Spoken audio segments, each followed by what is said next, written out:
Narito na ang mga malalaking balitang Central Luzon ngayong araw. 12.5 million pesos na halaga ng illegal na drogang nasabat ng BOC sa Port of Clark na i-turn over na sa PIDEA. Magulang ng menor de edad na suspect sa pagpatay sa 2 taong gulang na lalaki.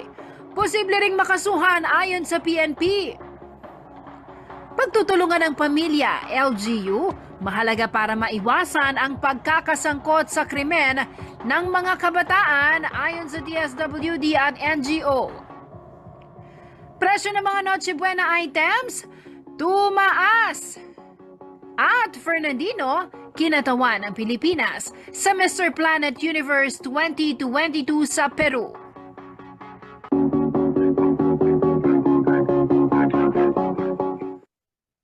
Magandang gabi karehiyon. Ako po si Jennifer Salenga, taga rito, kasama nyo para sa CLTV 36 News. Atin po. Oras na po para sa mga maiinit na balita sa Central Luzon. Na-turn over na ng Bureau of Customs sa Philippine Drug Enforcement Agency ang smuggled illegal drugs na nasabat sa Port of Clark. Abot sa 12.5 million pesos ang halaga ng mga iligal na kontrabandong nakumpiska mula March hanggang November 4, 2022. Kabilang dito ang mga party drug na ecstasy mula France na nagkakahalaga ng 6.9 million pesos. Tinangka itong ipasok sa bansa sa pamamagitan ng pasilidad sa mga lata ng dog food. At para po sa karagdagang detalye, makakasama natin live si Paulo G. Santos. Paulo? Ating Jen, resulta nga ng mabuting integrated border management. Ito raw ang dahilan kung papaano nasabat itong nasa 12.5 million na halaga ng kontrabando na illegal na droga dito sa Bureau of Customs Clark. Simula nitong nakalipas na buwan yan ng Marso hanggang nitong November 4, 2022, ating Jen. Ayon kay District Collector John Saibon, prioridad nila na masanay ang mga kawani ng BOC hindi lamang sa pagproseso o itong pag-identify ng mga kontrabando na end product ng illegal na droga, kundi pati na yung mga ginagamit na substance o maging yung makinarya sa paggawa ng illegal na droga dito sa ating bansa. Ang pagkaharang umano sa mga ito, ating Jen, ay hindi lamang dahil sa modernong X-ray inspection, kundi sa integration ng Philippine Drug Enforcement Agency team sa kanilang hanay, partikular na sa isinasagawa nilang orientation kung paano yung profiling ng mga kahina-hinalang shipment na pumapasok dito sa BOC sa Clark. Pabor naman si PIDEA Region 3 Director Brian Babang sa hakbang na ito ng BOC dahil magiging extension ito ng kanilang hanay. Samantala, sinabi naman ni Director Babang, ating Jen, sa pagproseso ng pagsampa ng kaso sa mga unclaimed na kontrabando, ay maisusumite ito sa kanilang crime laboratory, mai-account ito at ito'y for disposal, ating Jen. Pero ito namang mga controlled delivery kung tawagin ay nagsagawa na umano sila ng profiling sa mga tumanggap nitong mga illegal na droga at ito'y kinakasuhan, ating Jen. Narito ang ating panayam sa dalawang opisyal. Ang pinaka gusto kong maganap dito, lalo na dito sa Clark, mapagbuti natin ang tinatawag natin integrated border management, wherein ang lahat ng aming mga partner agencies ay mayat-maya, araw-araw ay nakakaisa at nagsasama-sama sa isang layunin upang mapagsilbihan ang legitimate na traders, and at the same time pukpukin naman natin, labanan natin ang mga masasamang kriminalidad na naglipa na dyan na nakipilit na makisabay sa legitimate traders. Pero tayo naman, dahil sa ating pagtatanod, hindi sila nagtagumpay. Kaya ang gusto kong matamo, no, ang mga iba't pa mga ahensya ng gobyerno ay makaisa sa kampanya natin, sa laban natin, upang mas lalo natin mapagsilbihan ang ating bayan. Ang pinaka gusto... Karugtong din yung pag-identify natin ng mga illegal na drugs. May karugtong na operation, yung tinatawag nating controlled delivery, and marami naman pong successful na operations na kinandak yung ating PIDEA, BOC, nandyan din yung PNP. Magkakasama talaga kaming nagkakandak ng operation. Mga units yan ng Region 3. So, yun naman, nakakapag-file kami ng mga cases against doon sa mga recipient ng mga illegal packages na to. And continuous yung pagpo-profile namin, and tama si Sir John na we need to mag-update uli kami. Yan ang dinig ni Director Babang ating Jen, ang Chief ng PIDEA dito sa Central Luzon, at ang opisyal naman ng District Collector ng BOC dito sa Clark ang ating narinig. Pero Paolo, anong indikasyon, no, nitong naisagawang operasyon na ito, no? For this year talagang nakita natin na ibabalita din natin dito sa ating programa yung pagkakatukal, no, nitong mga ganitong uri ng illegal na operasyon. Anong indikasyon nito, Paolo, itong achievement na ito? Nangangahulugan ba ito na tingnan natin yung mga nakalipas na taon, no, kung saan kasagsagan ng pandemya, mas nagiging agresibo ba yung mga nasa likod nitong mga illegal shipment na ito? Totoo ka dyan, ating Jen. Isa daw indikasyon na talagang balik na sa yung sigla ng ekonomiya sa ating bansa, dahil itong mga itemized na pumasok na worth 12.5 million ating Jen ay party drugs. At banggitin natin kung dito sa itemized ating Jen, yung ecstasy ay nasa 4,102 pieces yan, no? Na nagkakahalaga ng 6.9 million pesos, na ito ay galing pa sa mga mayayamang bansa, itong mga illegal na droga. Yung ecstasy galing yan sa France, at ito namang 4.3 million na halaga ng kush ating Jen ay galing dyan sa California, USA, ano? At karamihan dito sa mayorya nitong na controlled nilang mga droga o nasabat ay galing din dito sa Quebec, Canada, at kayo na rin dito sa Alberta, Canada. At alam mo ating dyan, ang kanilang nakikita dahil nga sumisigla ang entertainment hub dito sa ating bansa, itong mga party drugs talagang yaan daw ang bentahe ngayon.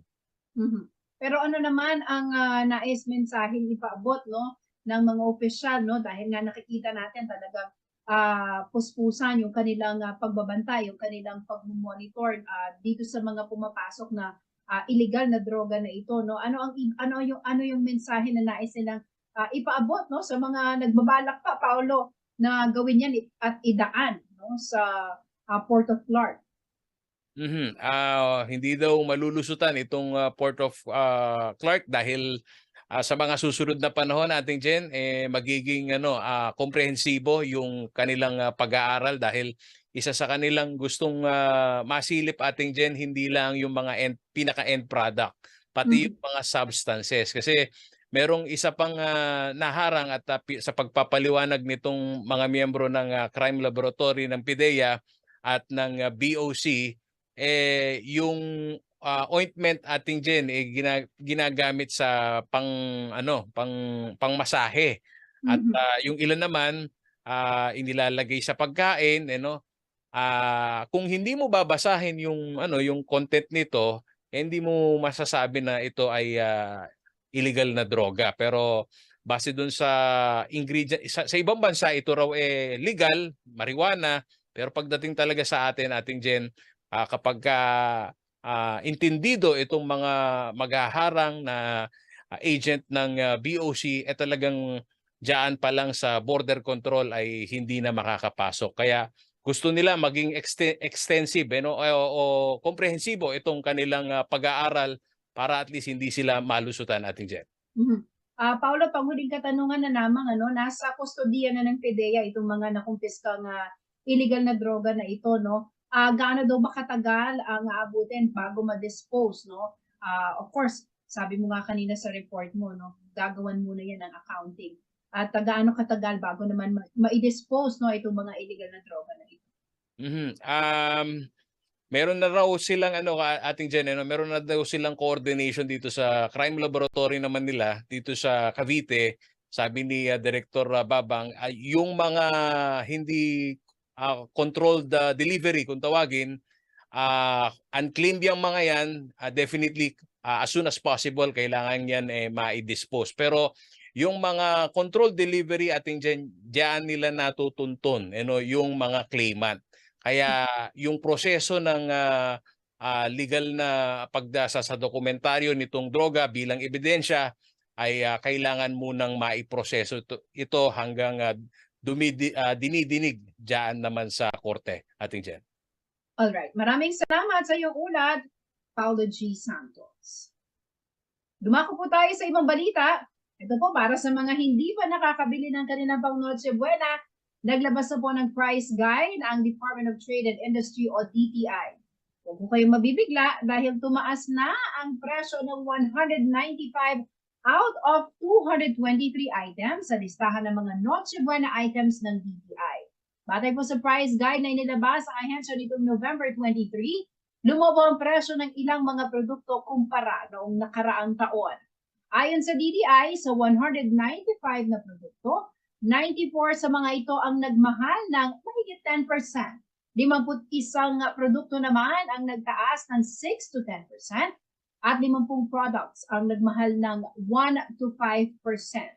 Ilan po sa mga ito ay ang ham, fruit cocktail, cheese, queso de bola, mayonnaise, sandwich spread, pasta, elbow and salad macaroni, spaghetti at tomato sauce at all-purpose cream. Paalala po ng ahensya, hindi umano may tuturing na basic necessities at prime commodities ang mga naturang produkto, kaya posible talaga itong magtaas ng presyo. Alinsunod na rin sa itinakda ng Republic Act No. 7581 na inamyendahan ng RA No. 10623. Samantala, abangan po natin dahil ayon sa DTI, posible pa rin umanong madagdagan ang presyo ng Noche Buena items, bunso naman ang pagtaas ng presyo ng mga sangkap at raw materials sa paggawa nito.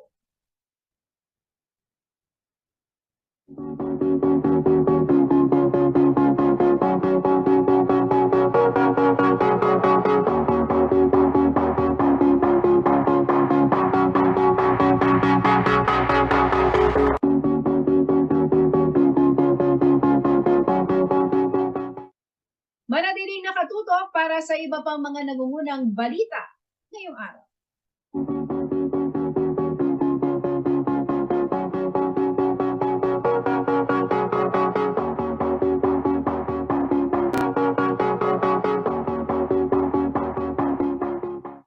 Nagbabalik ang CLTV 36 News.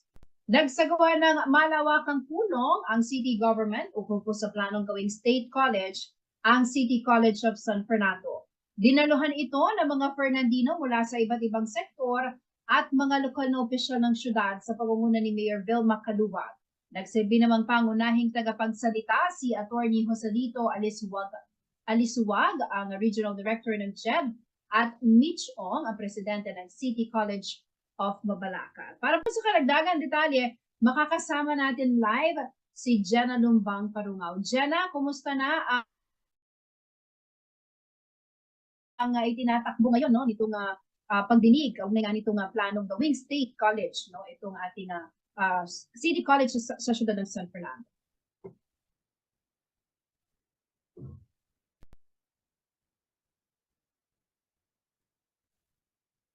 gawa ng City Government of San Fernando at ng City College of San Fernando, no? Kaugnay dito sa House Bill 4985. Ito yung batas na naglalayong i-convert ang City College of San Fernando into a state college, no? At yan po ay dito ginagawa, no, sa kasalukuyan, no, na ginagawa ito sa Convention Center ng Heroes Hall dito po sa City of San Fernando, Pampanga. At gaya na nga ng ang isa sa mga tagapagsalita, no, ay si Atty. Joselito Alisuwag. Ayan, makikita natin siya. Siya ngayon ang nagsasalita. At ang mga tagapakinig o inimbita dito sa town hall meeting na ito ay ang mga estudyante ng City College, ang mga magulang ng mga estudyante, gayon din yung mga alumni. Andito rin dyan yung mga barangay officials, particularly, no, yung mga kapitan, nakita natin kanina, talagang pinatawag sila. Gayon din, nandito yung ilang mga lokal na officials. Siyempre, nandito si Mayor Vilma Caluwag, andito si Councilor Ricky Izon at si Councilor Reggie David. Andito din si Administrator Nelson Lingatan at ang Multi-Sectoral Governance Council headed by the Executive Director na si Ms. Sonia Soto. No? Diyan, halos umpisa pa lang magsalita ni Atty. Alisuwag. No? At ang kuha natin, no, mula kay Atty. Alisuwag, siya pala ang isa sa mga nag-review noon kung bakit nasali sa Unifast Law ang City College of San Fernando, gayon din ang City College of Mabalacat. Ibig sabihin kung kaya ngayon libre ang tuition fee dito sa City College ay dahil pala isa sa mga nag-approve at nag-review nito ay si Atty. Alisuwag. No? So makikita natin na meron siyang authority para magsalita o magpaliwanag dito sa usapin dito sa conversion ng City College of San Fernando into a state college. Jen? Mm-hmm. Alright, maliban sa CHED, yan na, no? Sino pa ba ang inaasahang magsasalita dyan? To give their insights also dito sa planong gawing state college itong City of San Fernando, itong CCSFP. Jen, nandito na si Ms. Mitch Ong, no? Siya yung presidente ng City College of Mabalacat City.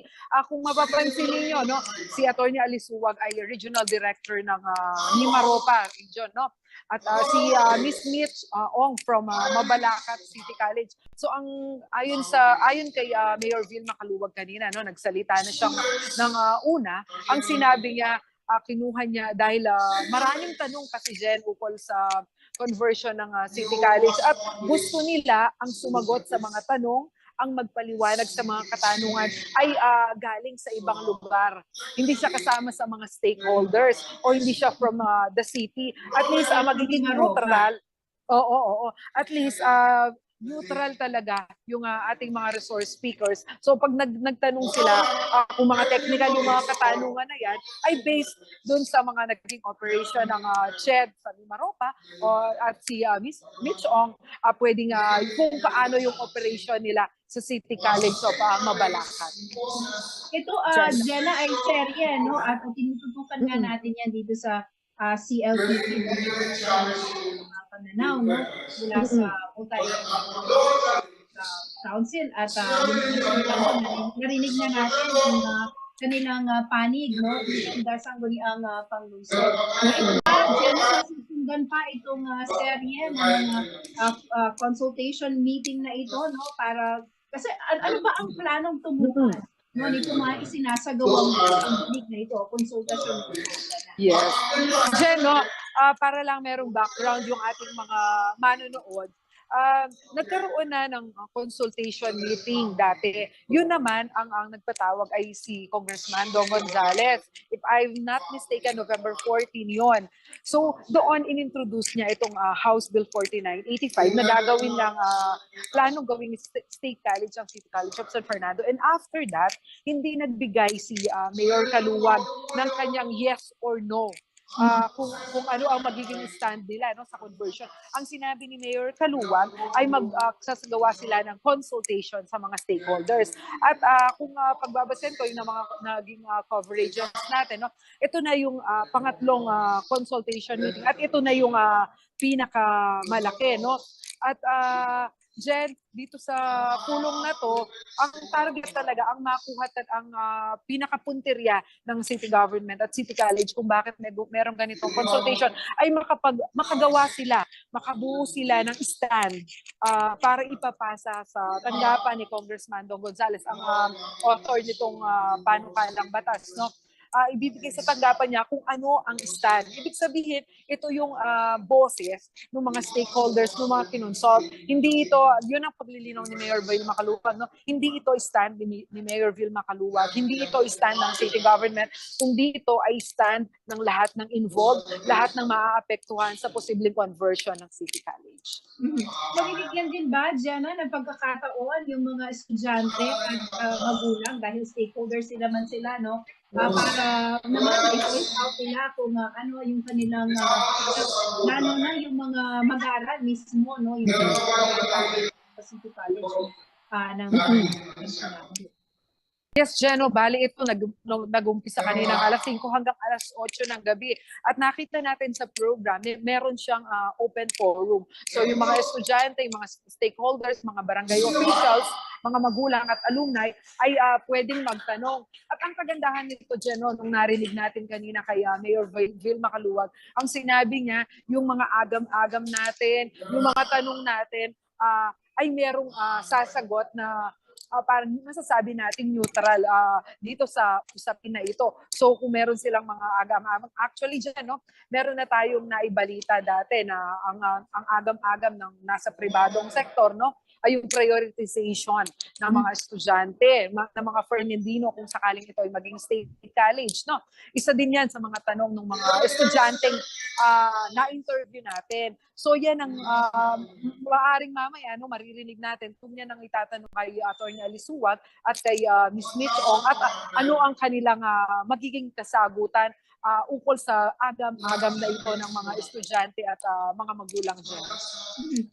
Jenna, may timeline ba na hiningi si Congressman Dong Gonzales, mula naman sa LGU ng San Fernando, at meron na bang nakikita na rin malinaw ang alcalde aspect now, no? Dahil nga ito na yung ikatlong consultation meeting, no? Naririnig yung iba't ibang panig from the state. Actually, nung nakapanayam ko si Congressman Dong, no, fortunately, ako rin yung nagtanong sa kanya, yan kung meron siyang binibigay na timeline kay Mayor. Ang sinabi noon ng kongresista noong November 14, nung last consultation meeting na natanong ko siya, ang sabi niya, ibinibigay niya lahat ng oras sa city government para makapag-conduct ng ganitong consultation at maibigay sa kanya yung position paper nila. Hindi. Ngayon, kung ito na ba ang last, malalaman natin yan later. But definitely, ang narinig natin kanina kay Mayor Caluwag, no, yung itatanong mamaya at ang magiging paliwanag ng ating mga resource persons ang siyang pagbabatayan nila ng position paper.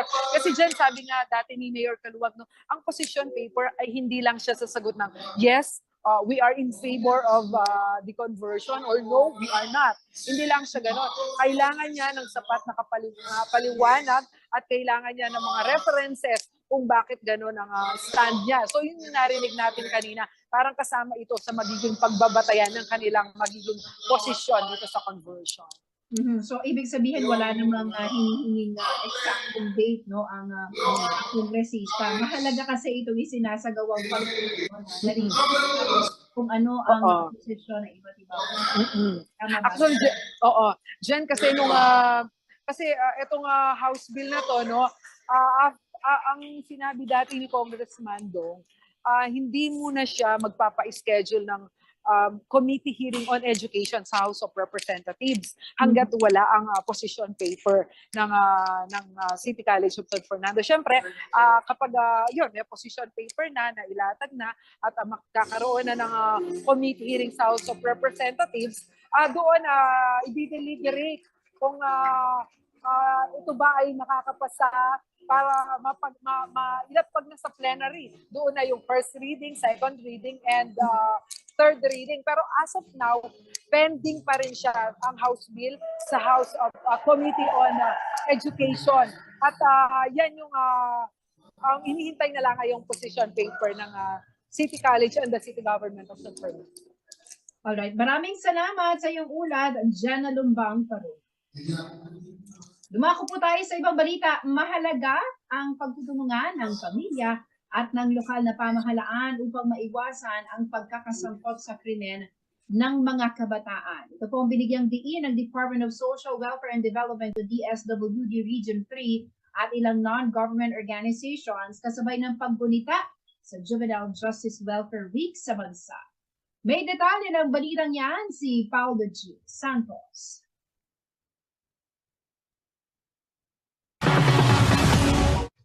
Nagtipon-tipon ang personnel ng Department of Social Welfare and Development o DSWD Region 3 at mga miyembro ng iba't ibang non-government organizations sa syudad ng San Fernando, Pampanga nitong Biyernes, November 25. Ito'y bilang pakikiisa sa paggunita ng Juvenile Justice Week 2022, isang kampanya para tiyakin ang karapatan ng mga menor de edad na nahaharap sa iba't ibang kasong kriminal o mga children in conflict with the law. Paliwanag ni Raymond Bimeda ng Regional Juvenile Justice Welfare Committee o RJJWC, malaking hamon ang paglobo ng bilang ng mga children in conflict with the law o CICL sa Central Luzon. Sir, based dun sa ating CICL statistic, no? As of second quarter na ngayong taon, meron tayong 745 na CICL na naitala at meron tayong 235 na children at risk. So ngayon, medyo lumaki siya compare dun sa last year na pandemic po. Sa laki ng bilang ng mga ito, nagkaroon na umano ng congestion sa regional center. Kaya naman ilang local government units na rin ang nagbukas ng kanilang mga pasilidad para sa mga CICL. Sa tulong ng amended na 1944 yung Republic Act 9630, nagkaroon po ng maraming bahay pag-asa, yung sinasabi po na. So meron po tayong 8 na bahay pag-asa na pinondohan at pinamamahalaan po ng mga LGU. Ayon kay Bimeda, maituturing na biktima rin ng pagkakataon ang mga children in conflict with the law. Kaya dapat umanong maging pamilyar at sensitibo sa usaping ito ang publiko. Na ang bata kapag nakagawa siya ng kaso na 15 years old hanggang before 18 years old, sila yung mga pwedeng kasuhan natin. Kapag yung mga bata na below 15, sila po yung mga hindi po pwedeng kasuhan, pero kung sila ay nakakakumit ng heinous crime, sila po ay dadalhin sa bahay pag-asa. So ngayon yung po mga bata na 16, 17 na nakagawa po ng heinous crime, ay meron po talagang protocol na sinusundan po yung Center, DSWD, para po matulungan sila at maituwid po yung pagkakamali po nila with the help of the court. Para kay Shini Hesti, Executive Director ng non-government organization na IMAS Home, mahalaga ang pagtutulungan ng mga miyembro ng komunidad upang mailayo sa kapahamakan ang mga kabataan. May pasilidad ang IMAS Home sa Arayat, Pampanga na nagbibigay kalinga sa mga inabandonang bata. Gusto kong manawagan sa LGU. Let's make and establish a partnership wherein IMAS Home for Children and other NGOs will work together for the betterment, for saving our children. Anong klaseng partnership? For example, if there are kids that are neglected, we can take care of their shelter, but they continue to take care of the family. Huwag yung pag nasa shelter na, parang wala na silang, pag nasa shelter na, parang wala na silang, sorry for the word pakialam, I don't know the other word, parang napuputol na agad doon dahil na-refer na nila. I would like na yung NGOs, so caring agencies and LGUs, local government will have an established partnership pagdating sa pagligtas ng ating mga bata. Kasi yun ang weak sa ngayon. Very weak. Wala tayong tamang partnership. Wala tayong... Paulo G. Santos, taga rito, kasama ninyo para sa CLTV 36 News. Atin to. Manatiling nakatutok at magbabalik ang CLTV 36 News.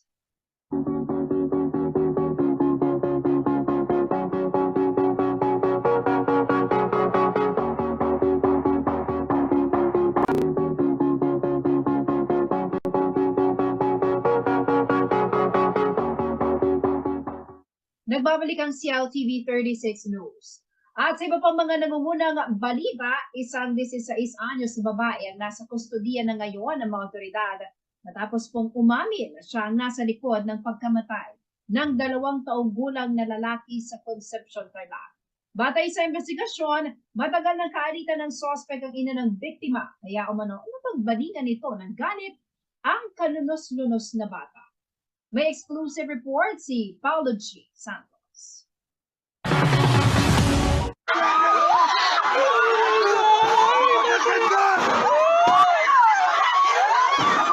Ito ang nakakapanlumong tagpo ng pamilya Castro nang matagpuan ang nawawalang 2 taong gulang na si Baby Axel.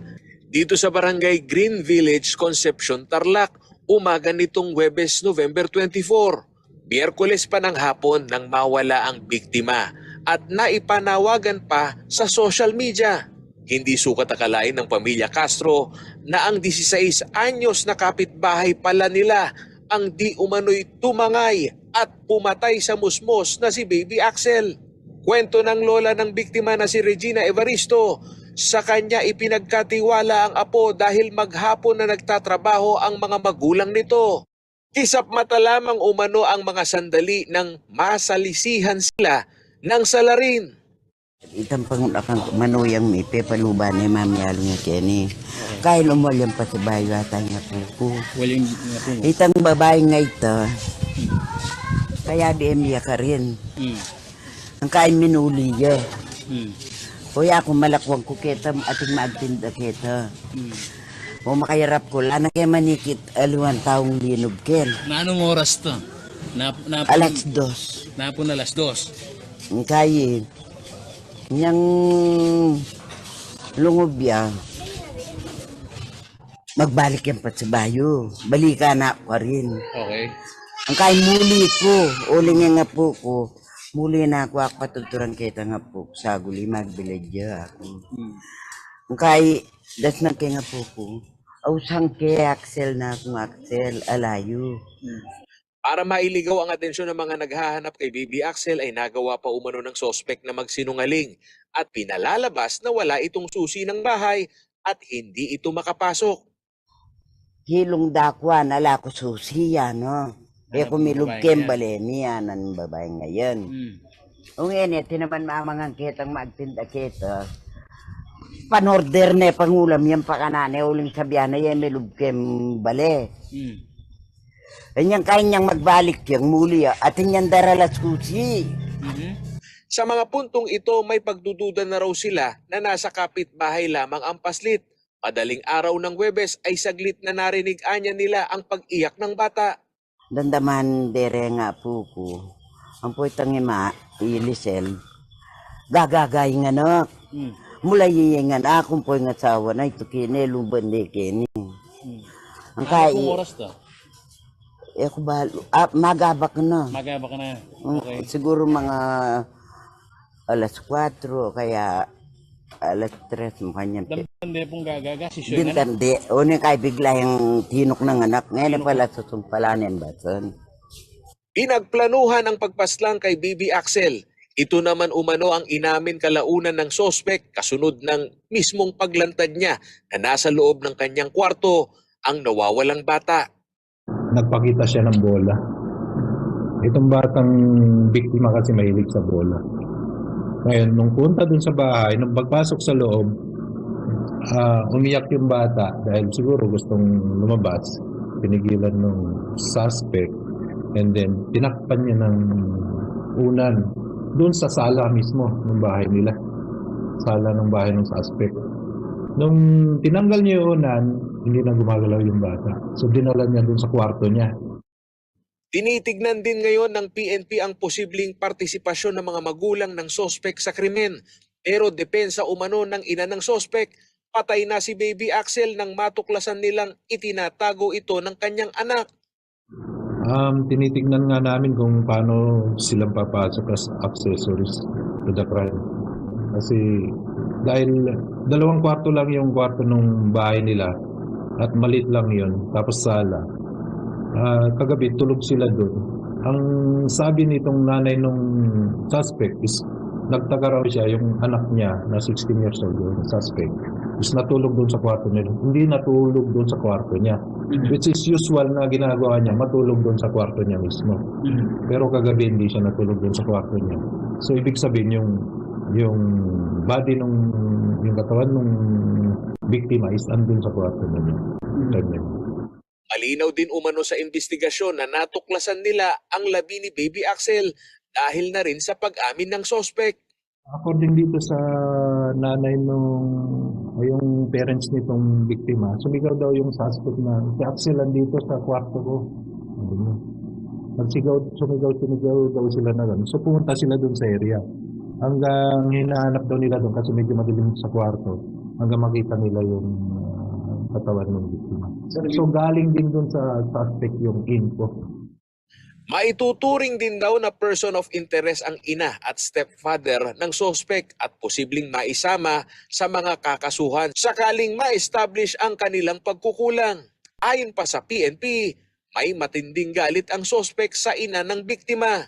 Hindi lang natin masabi muna sa ngayon kung ano yung naging cause talaga ng anger niya. Although may nakuha tayong information na meron silang alitan ng nanay ng bata through social media, sa Facebook, gano'n. Samantala, taliwas sa sinasabi ng sospek, hindi naman kumbinsido si Lola Regina na ang pagsuklob ng unan lamang ang ikinamatay ng apo dahil sa tama umano nito sa ulo at mga nakitang bugbog sa katawan. Base ho sa mga eyewitness ho dito, mga kaibigan, dun ho sa kwento, ang binabanggit ho nila, hindi lang ho basta malambot na bangkay ang nakita ho nila, kundi may mga bugbog daw sa katawan. Marami. Yan ho ang kwento. Dito sa likod, may itim na itim dito yung apo ko. Yun ho ang definition. Saka dito. Opo. Saka dito. Gabi na nang matapos ang extrajudicial confession ng sospek na binalangkas naman ng Public Attorney's Office o PAO sa Concepcion, Tarlac nitong November 24. At isa rin umano sa rekomendasyon ng legal counsel ng sospek ay sumailalim sa medical examination gaya ng drug test ang sospek upang masiyasat ang kanyang kondisyon. As of November 24, nananatili sa istasyon ng PNP sa Concepcion, Tarlac ang sospek at ang ina bago pa mailipat sa pasilidad ng DSWD. Ako si Paulo G. Santos, taga rito, kasama nyo para sa CLTV 36 News, atin to. Binuksan na ang 123rd branch ng Imperial Appliance Plaza sa Montang Avenue, Balibago, Angeles City. Taong 1974 na magsimula ang Imperial Appliance Plaza na kilalang distributor ng dekalidad na appliances sa buong bansa. Ito ang detalye. Binuksan na ang ika-133 branch ng Imperial Appliances Plaza Biyernes, November 25. Matatagpuan ito sa Montang Avenue, Balibago, Angeles City. Present sa grand opening ang pamilya Chu na siyang may-ari ng naturang negosyo, gayon din ang kanilang mga supplier at empleyado. Taong 1974 nang buksan ang kauna-unahang store ng Imperial Appliances Plaza sa Isnard Street, Iloilo City, ang hometown ng pamilya Chu. Dahil sa dedikasyon at dekalidad na serbisyo, lumago ito at nakilala bilang isa sa mga nangungunang distributor ng mga dekalidad na appliances sa buong bansa. So actually, Vic Imperial Appliance Corporation was founded in August of 1974 by Thieu Tec Yan, the patriarch of the Thieu family, and then it rapidly grew in the 80s as Imperial Appliance Plaza. Ang Imperial Appliances Plaza sa Balibago, Angeles City, ang ikalawang branch ng nasabing kumpanya sa Pampanga. Ang unang branch nito sa lalawigan ay matatagpuan naman sa City of San Fernando. Actually, this is our second branch in Pampanga. We already have one in San Fernando. So Angeles City is a very progressive city, so we also want to tap the market here in Angeles. Kabilang sa mga mabibili sa Imperial Appliances Plaza sa mas murang halaga ay ang mga aircon, washing machine, stove, entertainment set at iba pa. Para sa mga naghahanap ng pangregalo ngayong Pasko o di kaya na may isa sa mga appliances ang nasa wishlist mo, markahan na ang iyong kalendaryo dahil magkakaroon sila ng Christmas sale simula December 1. We have a very special sale this coming December, 25 days of Christmas. So of course, as we are already known for our very competitive prices, we will offer more interesting promotions this coming December. So please watch out for that. Bukas ang Imperial Appliances Plaza Balibago Angeles branch Monday to Sunday 10 a.m. to 7 p.m. Pwede rin bisitahin ang kanilang Facebook page, Imperial Appliances Plaza, upang makita ang kanilang iba't ibang mga produkto. Welcome to Imperial Appliance Plaza! Ako si Liana Canilaw, taga rito, kasama niyo para sa CLTV 36 News, atin to. Pinarangalan ang ilang mga kabalen na may malalaking ambag at impluwensya sa iba't ibang sektor ng lipunan, hindi lamang sa Pampanga kundi sa buong bansa. Ang ilan sa mga awardee ay sina Congresswoman Gloria Macapagal Arroyo, Efren Bata Reyes, Fides Cuyugan Asensio at ang founder ng LGC na si Liberato Levi Laos. Magkakaroon din ng performance at fashion show sa naturang awards night. Makakasama po natin si JM De Jesus na live na nasa Royce Hotel, Casino sa Clark, Pampanga para po sa karagdagan. JM, ano nga ba ang PECA Awards? Yes, kasamang Jen, ito ang pinakaunang-unang edisyon ng PECA Awards. At syempre lahat ng Kapampangan alam naman kung ano ang ibig sabihin ng PECA. PECA malago, PECA masanting, PECA magaling. So sa Tagalog, ito ay ang pinaka. So tinawag nila itong PECA Award kasamang dyan na kung saan bibigyan ng parangal ang lahat ng mga kabalen at mga Kapampangan na talaga naninimuna sa iba't ibang sektor dito lang sa hindi lang dito sa probinsya kundi sa buong bansa. Alright. Sino-sino ba, JM, ang gagawaran ng parangal dito sa kauna-unahang PECA Awards? Yes, kasamang Jen, bibilisan lang natin kasi madami-dami itong mga awardees natin, Yung mga Lifetime Highest Excellence awardees natin ay yung nabanggit na nga kanina, si Fides Cuyugan Asensio, ito sa larangan naman ng palakasan, si Efren Bata Reyes, at si former President Gloria Macapagal naman ay nakatanggap din ng award, At madami pang nakatanggap ng Lifetime Highest Excellence Award, kasamang Jen. At ito naman si Archbishop Pasiano Aniceto, ay natanggap ang Chris Polo J. Iqbal Awardee. At doon naman sa mga Lifetime Awardee as Most Dedicated Patron of Kapampangan Arts and Culture, kasama dito sina Edgardo Pamintuan, Amando Tetanco Jr., Peter Nepomuceno, Rene Romero, Susan Yap, Yolanda Pineda, Estelito Mendoza at ang LGC founder na si Postumus Liberato Levi P. Laos at si Postumus Brenzigyaw at Postumus Carmelo Lazatin Sr. Kasamang dyan, yun lang ang iilan sa mga awardan ngayong gabi at madami-dami ito kaya naman napakaganda at talagang mayaman itong nandito ngayon sa mayaman ng kultura ng mga Kapampangan na masasabi natin kasamang dyan. JM, sino ba ang nasa likod itong award-giving body na ito at ano ang pinaka-objective nila? May mga fundraising din ba ito nakasama? Yes, kasamang dyan, pinangunahan ito ng Kapampangan in Media Incorporated o KAMI. At sila naman ay isinagawa ito upang bigyan daw ng parangal talaga yung mga Kapampangan at maipakita yung mayaman na kultura ng Pampanga kasamang Jen. At isa rin daw itong paraan upang makalikom ng pondo at fundraising na rin para doon sa ibang membro ng kami na kung saan nangangailangan din ng tulong dahil ngayon alam natin marami nagkakasakit at marami na din ang may edad na. Kaya ito ay paglilikom din ng pondo upang makapagbigay din ng tulong doon sa mga miyembro ng kami kasamang Jen. Alright, bilang panghuli na lamang JM, maliban sa pagbibigay ng parangal, ano pa ba yung ibang activities? May mga ibang kaganapan pa ba kasabay ng PECA Awards?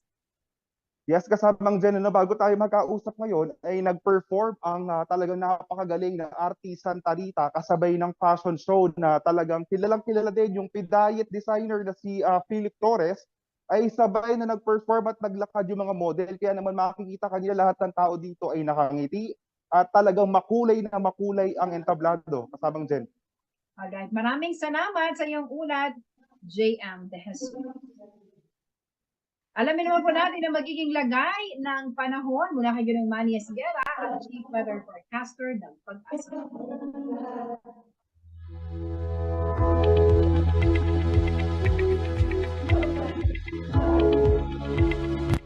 Narito po magiging taya ng panahon sa susunod na 24 oras. Intertropical Convergence Zone pa rin po nakakaapekto dito sa Mindanao, kasama na po ngayon ang Palawan.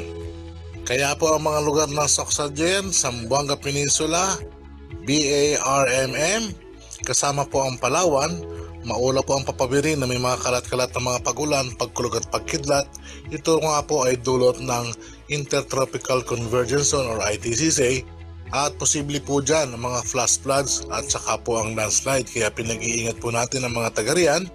Samantala po ang Metro Manila at nalalaming bahagi pa ng bansa, magiging bahagi hanggang sa kuminsan ay magiging maulap din po ang papawirin.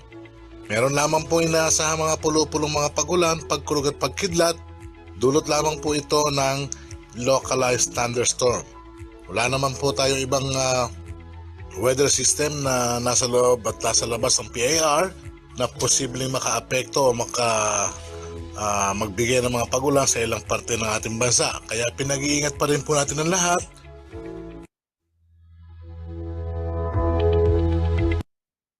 At yan ang mga balitang nakalap ng CLTV 36 News. Para po sa karagdagan detalye, maaari niyong i-follow aming social media pages. Facebook at CLTV 36 Official and at CLTV 36 News. Twitter at CLTV 36. Instagram at CLTV 36 Official. Kung nais po ninyo balikan ng mga programa ng CLTV, pwede niyo pong bisitahin ang aming YouTube channel at CLTV 36 Official at ang aming website www.cltv36.tv. Mapapanood din ang mga programa ng CLTV nationwide via Signal Channel 115 at sa ating pong 39 cable partners. Kasama po kaso ng CLTV 36 News and Current Affairs. Ako po si Jennifer Salenga, taga rito kasama nyo para sa CLTV 36 News. Atin to. Maraming salamat po. Samantala, 22 days na lamang at Giant Lantern Festival na at 30 days naman at Pasko na. At dahil po nalalapit na ang Kapaskuhan at di makukumpleto ang Paskong Central Luzon kung hindi po namin ihahandog sa inyo ang taon ng Christmas Station ID ng CLTV 36. Ngayong taon, sa unti-unting pagbubukas muli ng mga industriya at negosyo, mensahe ng pagbangon at pag-asa ang aming gustong ihatid sa inyo, aming mga mahal na tagapanood. Narito po ang bagong bersyon ni Janelle Mariano at Andy Pangan ng Tala ng Pasko.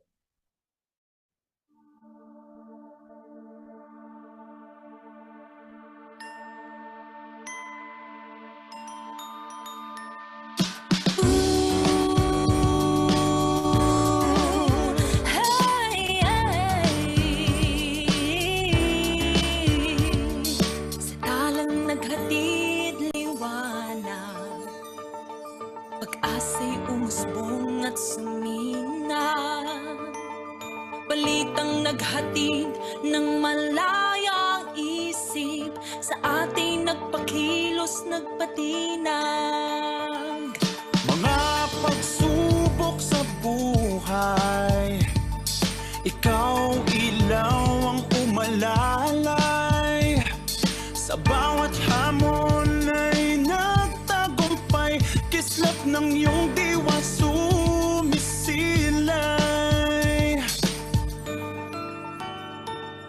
Ikaw ang aking Pasko, ang tala nitong mundo.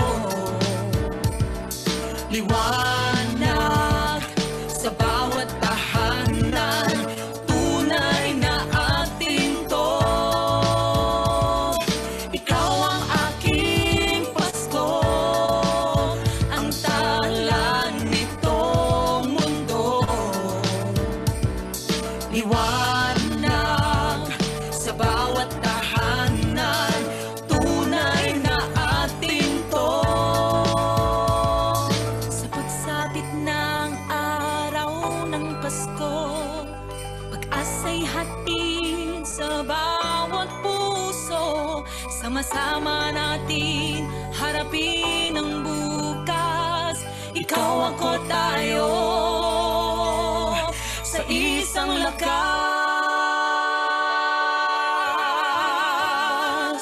Ikaw ang aking Pasko, ang tala nitong mundo. Liwanag sa bawat bawat tahanan, tunay na atin to. Ikaw ang aking Pasko, ang tala nitong mundo. Niwala